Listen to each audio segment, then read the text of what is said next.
Assalamualaikum warahmatullahi wabarakatuh dan salam sejahtera saya ucapkan kepada anda semua para penonton dan juga Ustaz pensyarah saya Ustaz Anwar Putih.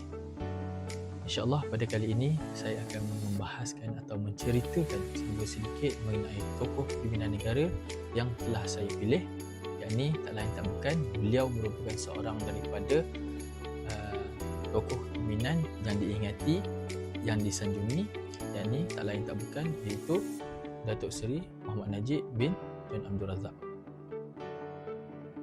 Datuk Seri Najib ataupun nama sebenar beliau Muhammad Najib bin Tun Haji Abdul Razak.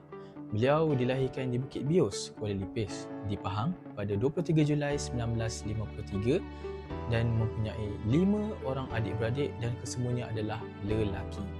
Beliau merupakan anak sulung daripada 5 orang adik-beradiknya dan beliau telah mengikuti jejak bapanya, yakni Tun Abdul Razak bin Husin, yang mana Tun Abdul Razak bin Husin ini adalah Perdana Menteri Malaysia yang kedua dengan menjawat jawatan sebagai Perdana Menteri yang ke-6. Ibunya pula bernama Puan Raha binti Muhammad Noor.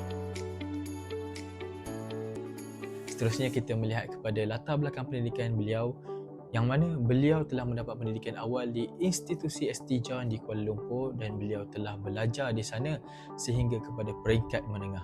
Dan selepas itu beliau berpeluang untuk menyambung pelajarannya ke Kolej Lelaki Melbourne di Worcestershire di England dan beliau juga telah meraih segulung ijazah sarjana muda dengan kepujian dalam bidang ekonomi industri daripada University Nottingham di England. Setelah beliau menjadi graduan daripada University Nottingham dalam bidang ekonomi industri, beliau telah pulang ke tanah air dan berkahwin dengan seorang wanita bernama Tengku Puteri Zainah binti Tengku Iskandar. Perkahwinan beliau menghasilkan 3 orang cahaya mata, yakni Muhammad Nizam Najib, Muhammad Nazifuddin Najib dan juga Puteri Nurlisa Najib. Namun, hubungan Najib dan pasangannya ditakdirkan untuk berpisah selepas beberapa tahun kemudian. Beliau telah bercerai pada tahun 1987 dan berkahwin pula dengan Rosmah binti Mansur serta memperolehi 2 orang cahaya mata, iaitu Muhammad Nur Rashman Najib dan Nuriana Najwa Najib. Sebelum beliau bercerai, Najib Razak telah menceburkan dirinya ke dalam arena politik ketika umurnya mencapai 23 tahun. Setelah kematian bapanya secara mengejut pada 14 Januari 1976 akibat penyakit leukemia semasa mendapat rawatan di London, United Kingdom. Oleh yang demikian, pilihan raya kecil perlu diadakan bagi mengisi kekosongan kerusi Ahli Parlimen Pekan Pahang. Beliau telah menggalas tanggungjawab besar kerana menang tanpa bertanding bagi merebut kerusi Parlimen Pekan dengan menggantikan bapanya, iaitu Tun Abdul Razak bin Husin. Kita lihat daripada skop jawatan yang disandang olehnya. Kerja politik Datuk Seri Muhammad Najib bin Abdul Razak ini bermula pada tahun 1976 dan antara jawatan yang pernah disandang dalam kerjayanya yakni Timbalan Perdana Menteri, Timbalan Menteri Tenaga Telekom dan Pos, Menteri Pendidikan, Menteri Kewangan, Menteri Pertahanan, Menteri Kebudayaan Belia dan Sukan, Menteri Belia dan Sukan, Menteri Besar, Timbalan Perdana Menteri dan juga Perdana Menteri yang ke-6. Kita lihat daripada konteks agama, beliau telah membangunkan Kompleks Nashrul Quran. Kompleks Nashrul Quran ini merupakan sebuah pusat pencetakan Al-Quran yang beroperasi di Malaysia. Ia merupakan sebuah pencetakan Al-Quran yang kedua terbesar di Malaysia selepas pusat pencetakan Al-Quran Al-Malik Fad di Arab Saudi. Kompleks ini terletak di Prison 14, wilayah Persekutuan Putrajaya, dan kompleks ini juga menyasarkan pencetakan 1 juta Al-Quran dalam setahun dan 30% daripadanya itu akan diwakafkan ke negara-negara Islam yang kurang berkemampuan dan juga negara yang mempunyai penduduk minoriti Islam. Kedua, kita akan melihat kepada pemerkasaan ekonomi. Datuk Seri Muhammad Najib bin Abdul Razak telah merealisasikan program transformasi ekonomi ataupun ETP. Beliau sendiri melancarkan ETP ini untuk mengubah dan memodernkan ekonomi Malaysia. dan program ini bertujuan untuk menjadikan Malaysia sebagai negara berpendapatan tinggi dan juga berinovasi. Hasil daripada itu, sepanjang kepimpinan beliau telah menghadapi pelbagai rintangan, tantangan global ekonomi, penurunan harga minyak dan juga lain-lain. Oleh itu, ekonomi Malaysia telah meningkat pada kadar 90% daripada 712.86 juta pada tahun 2019 dan menjadi ekonomi besar dengan hasil kutipan 1.352 trilion pada tahun akhir kepimpinan beliau 2017. Ketiga, konsep ataupun dasar satu Malaysia. Beliau telah memperkenalkan konsep satu Malaysia yang menekankan penyatuan rakyat Malaysia daripada pelbagai latar belakang, etnik, agama dan budaya. Walaupun konsep ini mempunyai matlamat positif, ia juga menjadi sasaran kritikan.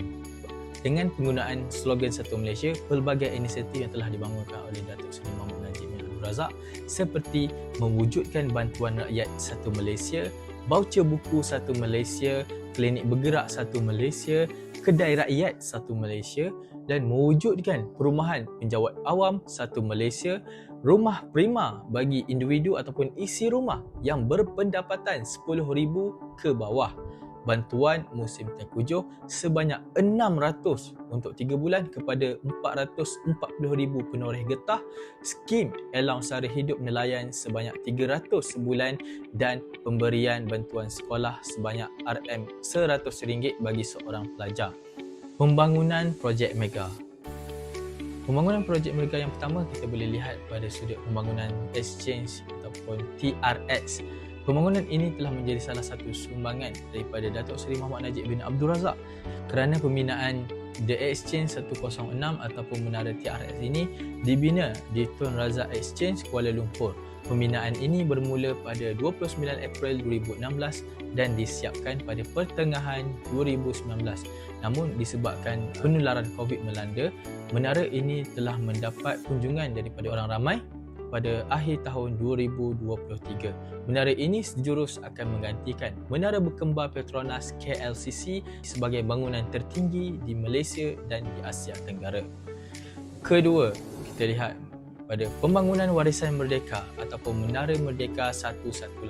Sebuah lagi inisiatif Datuk Seri Mahmud Najib bin Abdul Razak untuk mengukuhkan ekonomi negara dalam meneruskan perkembangan Malaysia dengan membina satu lagi pencakar langit mega dengan ketinggiannya berukuran 6,789 meter. Pembinaan ini sebenarnya telah bermula pada tahun 2014 sebelum menara TRX siap pada tahun 2022. Merdeka 188 mengungguli catatan tertinggi dengan mengalahkan seluruh bangunan di Malaysia dan bangunan ini merupakan bangunan tertinggi di Asia Tenggara dengan mengalahkan landmark 81 di Vietnam dan mengambil kedudukan menara di Shanghai di China sebagai bangunan kedua tertinggi di dunia selepas Burj Khalifa. Secara kesimpulannya, sumbangan Datuk Seri Mahmud Najib bin Abdul Razak, kita dapat lihat betapa bahawa beliau terkenal dengan seorang Perdana Menteri yang sangat mementingkan rakyatnya dengan memberi pelbagai bantuan inisiatif dalam memudahkan urusan rakyatnya. Kita juga menyaksikan bahawa pelbagai projek yang dibangunkan mampu menjana ekonomi di kawasan sekitar di samping merapatkan jurang antara kawasan luar bandar dan juga bandar. Oleh itu, kepimpinan yang dipimpin oleh Datuk Seri Mahmud Najib bin Abdul Razak ini merupakan zaman sebelum tercetus beberapa isu yang berkaitan dengan beliau. Kita juga melihat bahawa zaman pemerintahannya bagaikan cendawan tumbuh selepas hujan dengan menyaksikan Malaysia ini berdiri kukuh setanding negara maju lain. Kemajuan Malaysia sehingga kini bukan sahaja dikenali di benua Asia, malah seluruh dunia telah mengenali Malaysia atas dasar sumbangan daripadanya. Oleh yang demikian, sebagai rakyat yang prihatin, kita mestilah berbangga dan bersatu padu dalam masyarakat bagi membanteras anasi jahat untuk memecah belahkan tiga kaum dominan iaitu Melayu, Cina dan juga India. Sikap toleransi antara anak muda dan orang tua itu sangat digalakkan bagi memupuk kasih sayang dan nilai murni sejajar dengan slogan Rukun Negara Kelima yakni kesopanan dan kesusilaan. Mungkin itu sahaja daripada saya.